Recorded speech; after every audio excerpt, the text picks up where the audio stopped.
Bismillahirrahmanirrahim. Fadahu sunnah wa abana bakum madina madikum asyina wa syaikum asladina wasalikum aliman amaradil qaryah nafsusan hadrati yunsanah kitab sifadul jannah suli furi wa syaikum silsilati wa liman bisarfil sabiqun ulamana wa nikin salihah ala hadratin nabi Mustafa Muhammadin sallallahu alaihi wasallam wa alihi wa diradir suluji wa libadin kiram sahbi ajma'in.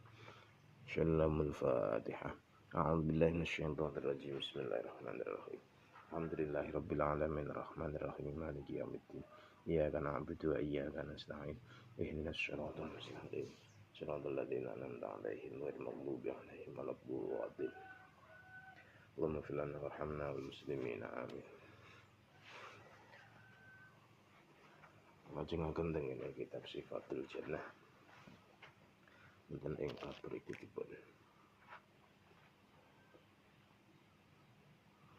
Bismillahirrahmanirrahim. Qala musannif rahimakumullah wa nafa'ana bihi wa bi ulumi fid dharain amin ya rabbal alamin.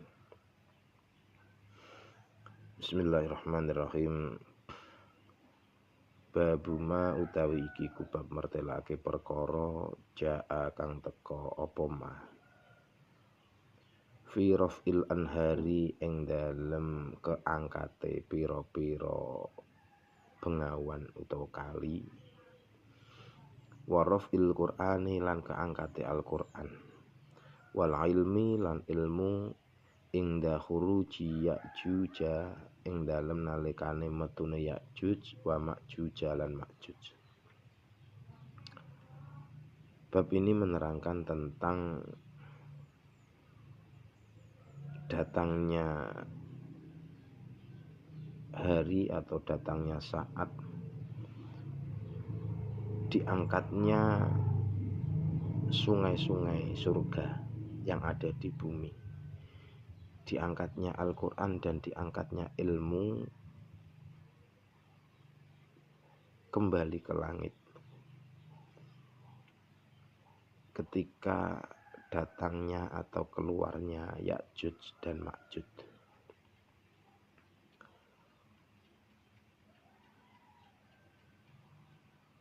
Ya'juj dan Ma'juj ini adalah salah satu kaum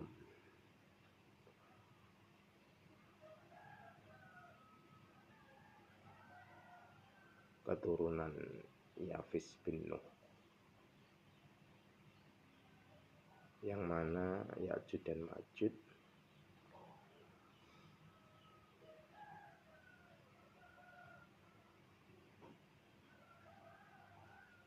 niku perlu kita yakini, perlu kita imani bahwa mereka adalah satu kaum keturunan dari Yafis bin Nuh yang ada pada dari dulu sampai besok kiamat.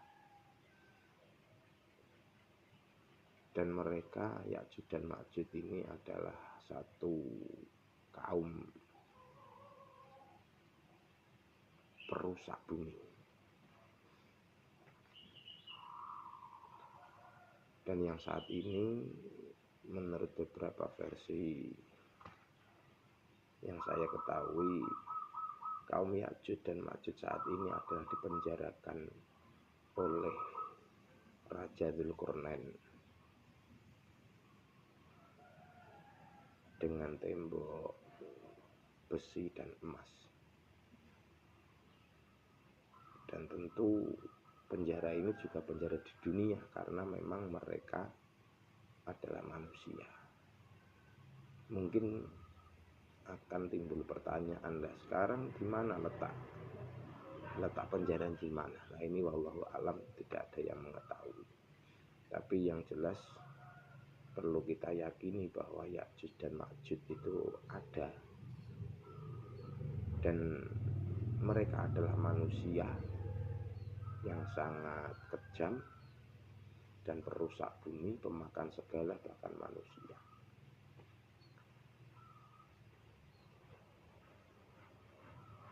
Dan datangnya Ya'juj dan Ma'juj ini juga adalah salah satu tanda akan datangnya atau dekatnya hari kiamat.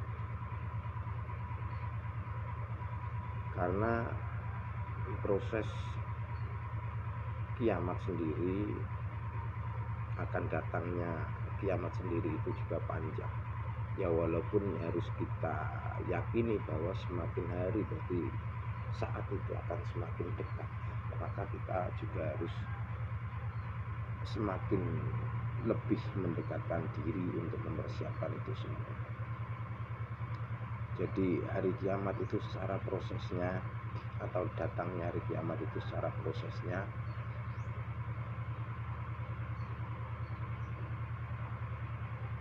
Dajjal akan turun ke bumi.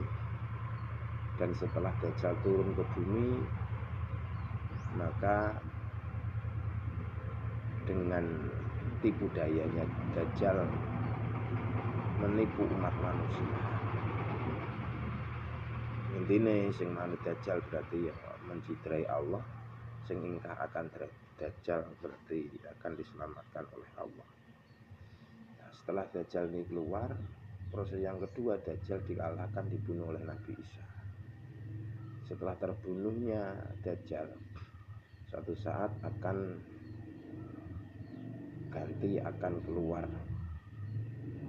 kaum Ya'juj dan Ma'juj ini dengan kerusakan, membuat kerusakan di muka bumi.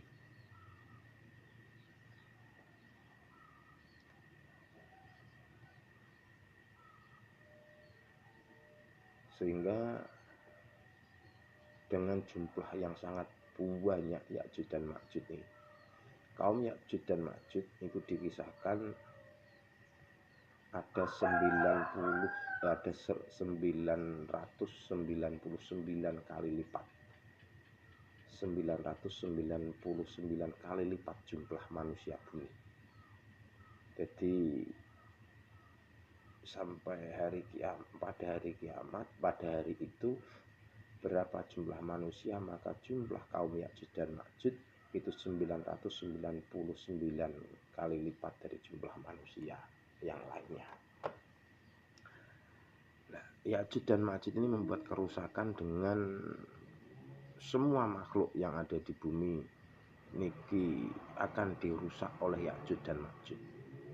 Karena apa? Karena Ya'juj dan Ma'juj dengan jumlahnya yang sangat besar, dengan kerakusannya, itu Ya'juj Ma'juj niku mangane akeh, ngombene akeh, sehingga akan terjadi kekurangan makan, dan sehingga semua yang ada di bumi ini akan dimakan oleh Ya'juj dan Ma'juj. Karena saking banyaknya jumlah kaum dari Ya'juj dan Ma'juj, 999 kali lipat jumlah manusia. Bahkan sampai semua manusia pun dibunuh. Ya mungkin ada yang dimakan dan sebagainya karena memang kekurangan makanan. Bahkan air sungai pun diminum oleh kaum Ya'juj dan Ma'juj pun akan kurang, akan habis. Nah, ketika Ya'juj dan Ma'juj ini keluar, maka Nabi Isa pun, karena manusia sudah banyak yang menjadi korban Ya'juj dan Ma'juj, sehingga manusia itu habis. Sehingga Nabi Isa turun untuk mengalahkan Dajjal. Setelah itu mengalahkan Ya'juj dan Ma'juj, memohon kepada berdoa tenggene Allah Subhanahu wa taala untuk membinasakan kaum Ya'juj dan Ma'juj. Dan akhirnya kaum Ya'juj dan Ma'juj ini akhirnya oleh Allah diturunkanlah ulat-ulat yang menggerogoti leher dari kaum Ya'juj dan Ma'juj, sehingga mereka kaum Ya'juj dan Ma'juj ini semuanya akan terbunuh goro-goro ulat niki. Dalam waktu semalam kaum Ya'juj dan Ma'juj ini akan menjadi habis, wabih binasa.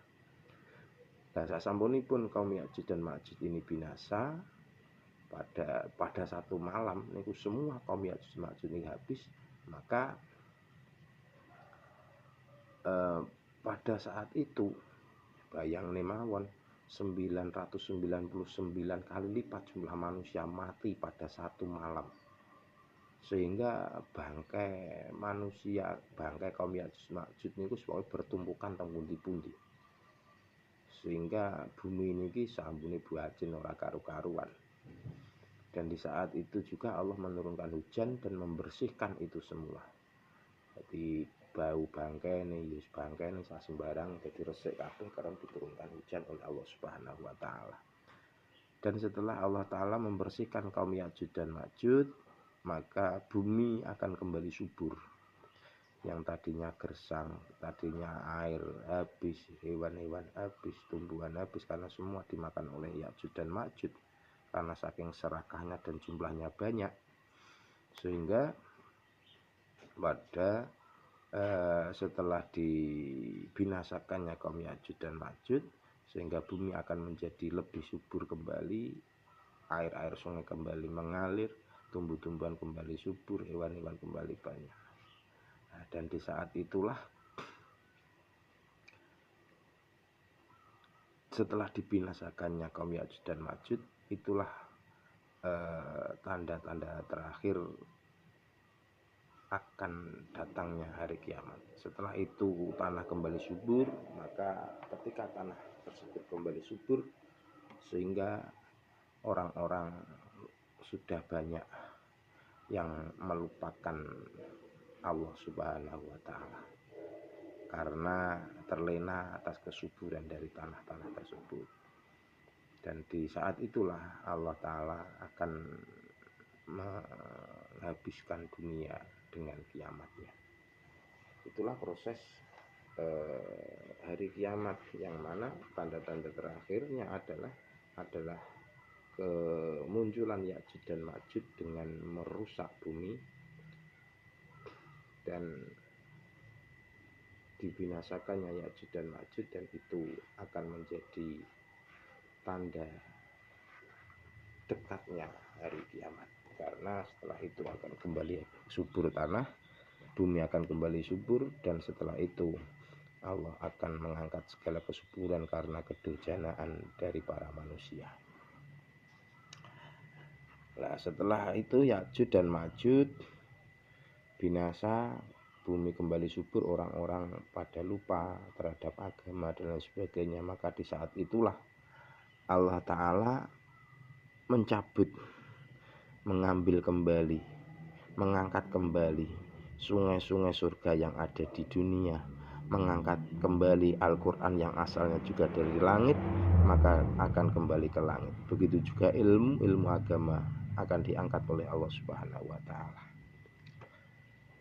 Nah, bagaimana proses pengangkatan? Tentu pengangkatannya ya beda-beda, dan wallahu alam ada beberapa keterangan bahwa diangkatnya sungai-sungai surga yang ada di bumi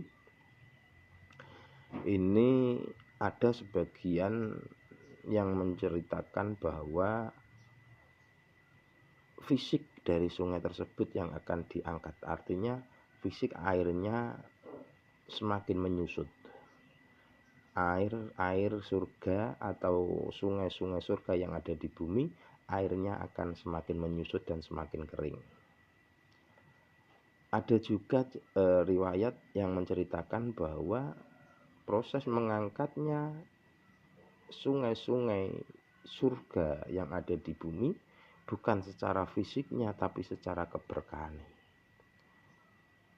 Yang dulunya air-air sungai surga yang ada di bumi itu sangat memberkahi, dan pada saat itu hilang berkahnya. Itu adalah cara Allah mengangkat sungai-sungai surga yang ada di bumi. Nah, terus cara mengangkat Al-Quran, mencabut Al-Quran dari muka bumi ke langit kembali. Ini juga ada dua cerita bahwa cara mengangkatnya. Yang pertama adalah pada satu malam Allah Ta'ala akan menghilangkan semua tulisan-tulisan di mushaf. Jadi Al-Quran itu sing asine buku jilid-jilidan enten tulisannya Al-Quran, maka pada satu malam semua tulisan-tulisan yang ada di mushaf itu akan hilang, dihilangkan oleh Allah. Sak donya Al-Quran itu moro-moro dadi kertas putih, hilang kabeh tulisane. Begitu juga orang-orang yang hafal Al-Quran. orang-orang yang hafal Al-Quran pada satu malam niku juga akan dicabut, akan lupa semua apa yang dihafalkannya. Ini adalah akan datangnya hari kiamat. Begitu juga ilmu juga akan dicabut oleh Allah kembali dengan cara yang sama dengan Al-Quran. Atau secara riwayat yang kedua bahwa Al-Quran itu diangkat selain tulisan, selain penghafal Al-Qur'annya dicabut ilmunya oleh Allah, maka dan orang-orang sudah tidak memperdulikan lagi. Memperdulikan artinya hukum halal haram yang ada di Al-Quran, hukum-hukum yang ada di Al-Quran itu sudah tidak dilaksanakan, itu sudah tidak dikerjakan semua. Nah, begitu juga ketika ilmu diangkat oleh Allah Ta'ala juga demikian. Dan semua proses pengangkatan air sungai surga yang ada di bumi, pengangkatan Al-Quran, pengangkatan ilmu yang ada di bumi kembali ke langit, itu terjadinya setelah keluarnya Ya'juj dan Ma'juj, yang notabene pada saat itu dunia niki dalam keadaan gemah ripah loh jinawi, kabeh kecukupan dunia niki makmur, sehingga banyak yang terlena, banyak orang yang meninggalkan Al-Quran. Dan di saat itu ketika hari kiamat tiba, Allah Ta'ala mencabut Al-Quran dari orang-orang yang hafal, mencabut Al-Quran dari mushafnya, menghilangkan tulisan-tulisannya, dan orang-orang sudah tidak ada yang mengamalkan Al-Quran.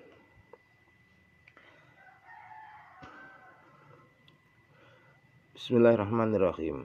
Niki kersane sedikit pengetahuan tentang bagaimana kok mosok kali diangkat ning langit, mosok Quran diangkat ning langit, ilmu diangkat ning langit ya opo.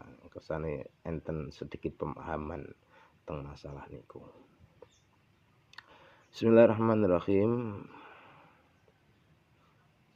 Ruwiyah den ceritake ani Ibnu Abbas saking Ibnu Abbas radhiyallahu anhuma. Yen annahu temen setune Ibnu Abbas iku kala dawuh sapa Ibnu Abbas. Dawuh Ibnu Abbas kala dawuh sapa Rasulullah sallallahu alaihi wasallam. Innallaha temen setune Allah azza wa jalla iku angzala nurunake sapa Allah ilal ardi maring bumi khamsata anharin ing 5 pira-pira kali utawa bengawan. Terus kalau wingi sebagian karena ada yang mengatakan 4 dan ada sebagian hadis ada selain 4 itu ada 1. Jadi kumpulnya kabeh ada 5. Syekhun rupane bengawan syekhun. Wa huwa utawi syekhun. Syekhun iku sekhan.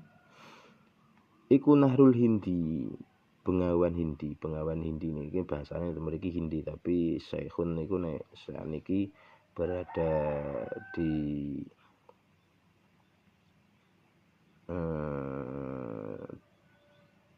Turki. Wajihuna lan bengawan Jehun. Wa huwa Nahru Balkha. Wa huwa utawi Jehun iku Nahru Balkha. Bengawan Balkha. Mungkin Hindi kali Balkha karena Jehun niki adalah sungai yang teritorialnya sama dengan Syekhun, yaitu berada di Turki. Dan bahasane Jehun niku teng Balkha, yang mungkin Balkha dan Hindi ini adalah nama-nama kota yang ada di negara tersebut.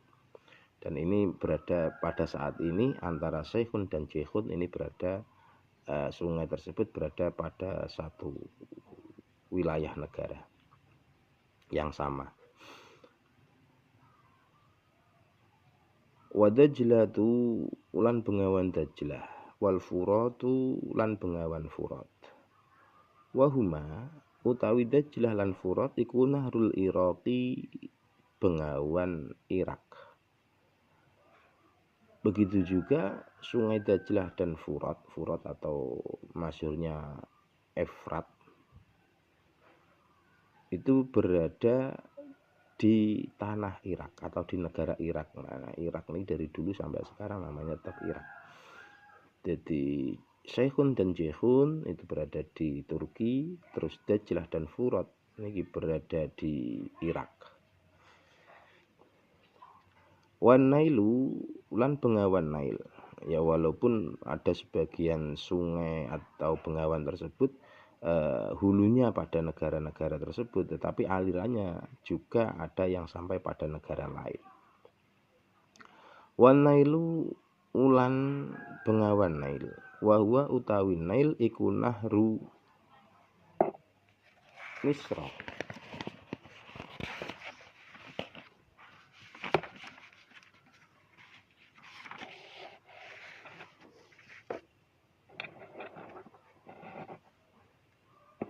Bengawane tanah Mesir.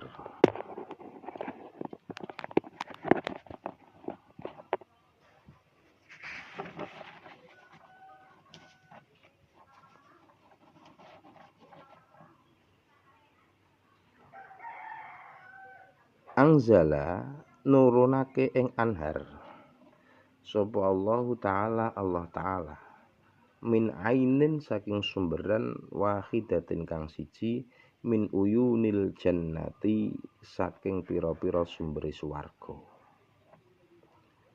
fi asfali darajatin ing dalem ngisore derajat min darajatiha saking pira-pira derajate swarga ala jana hai Jibril alaihissalam ing atase suwiwi lorone malaikat Jibril fastaudaaha mongko nuli nitipake sapa Jibril ing anhar aljibala ing pira-pira gunung wa ajroha lan ngilekake sapa Allah ing anhar fil ardi ing dalem bumi wa ja'ala lan dadekake sapa Allah fiha ing dalem anhar manafi'a ing pira-pira manfaat linnasi keduwene menungso fi asnafi ma'ayishihim ing dalem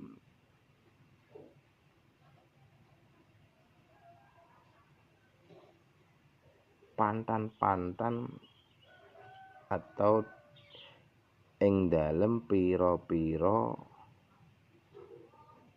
golongane penguripane nas atau gampangnya dalam sungai-sungai atau air tersebut dibutuhkan dalam segi kebutuhan apa mawon segi kehidupan manusia. Wadzalika utawi mengkono-mengkono keangkate kali utawa bengawan iku qauluhu ta'ala dawuh Allah Ta'ala wa anzalna minas sama'i ma'an biqadarin fa'askanna fil ard wa anzalna lan nurunake sapa ingsun minas sama'i saking bumi nurunake ma'an ing banyu biqadarin kelawan kira-kira fa'askanna mongko ngenggonake sapa ingsun fil ardi ing dalem bumi.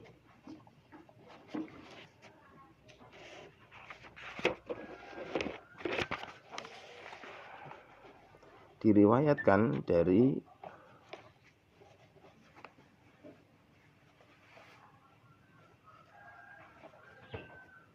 Ibnu Abbas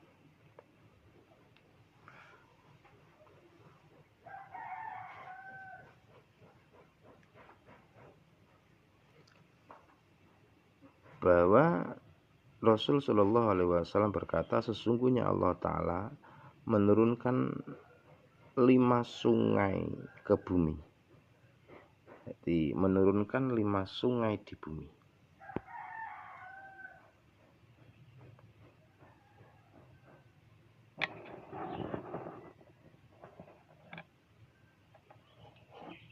Artinya sungai surga yang ada di bumi, yaitu Saikhun, dan Ceyhun, yang mana Ceyhun dan Ceyhun ini sekarang berada di Turki. Terus Dajlah dan Furat berada di Irak, dan Nile berada di tanah Mesir.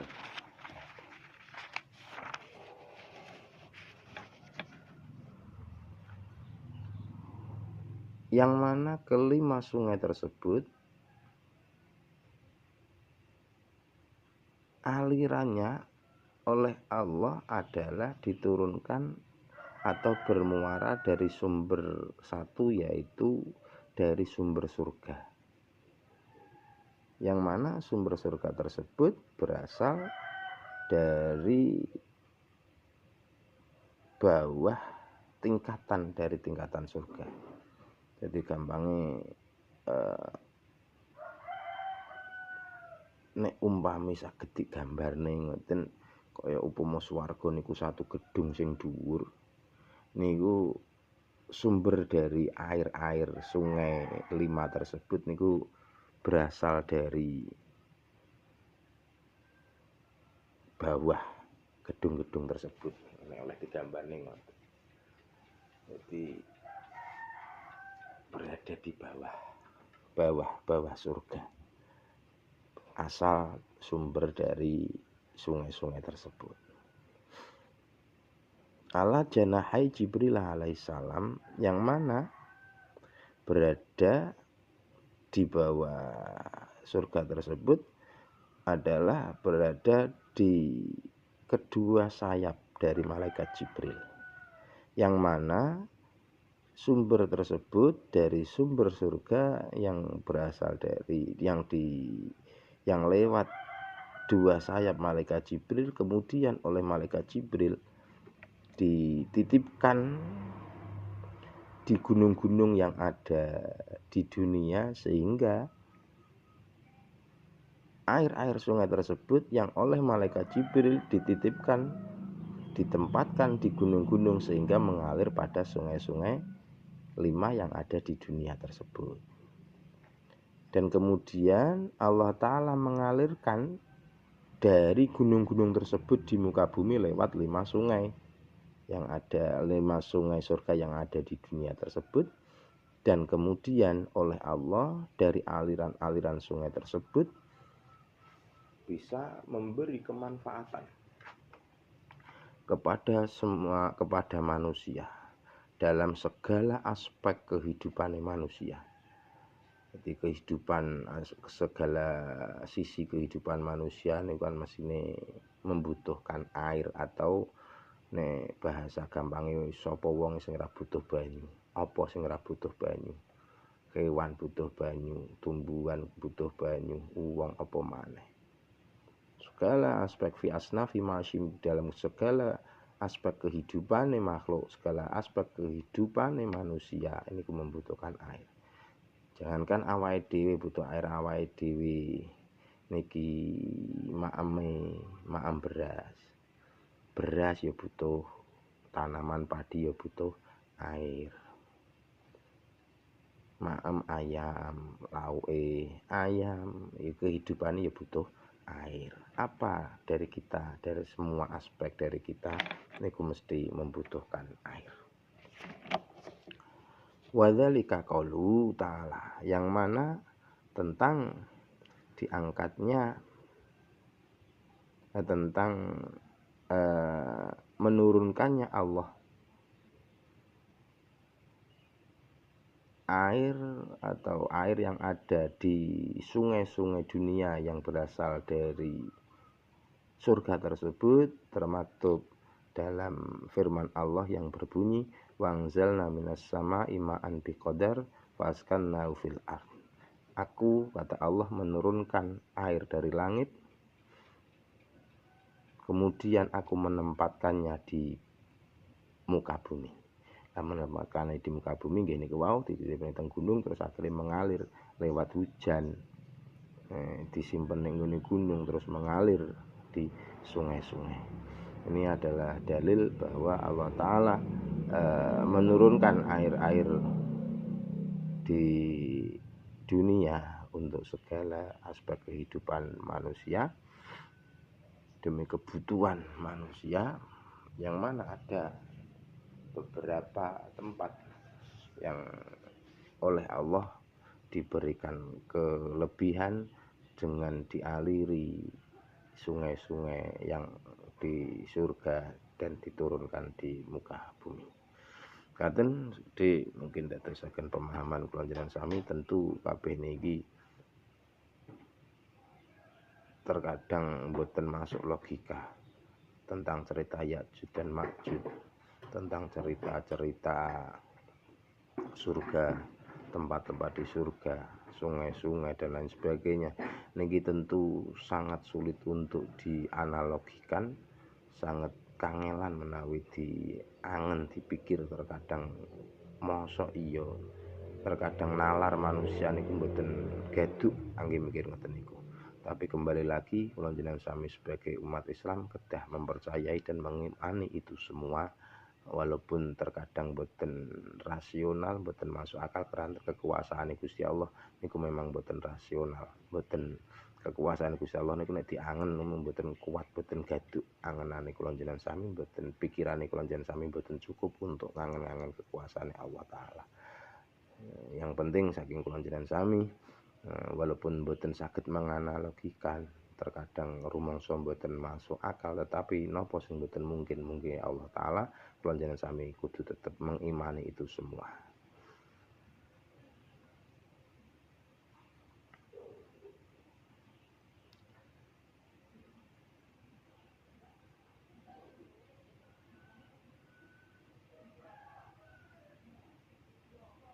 Mboten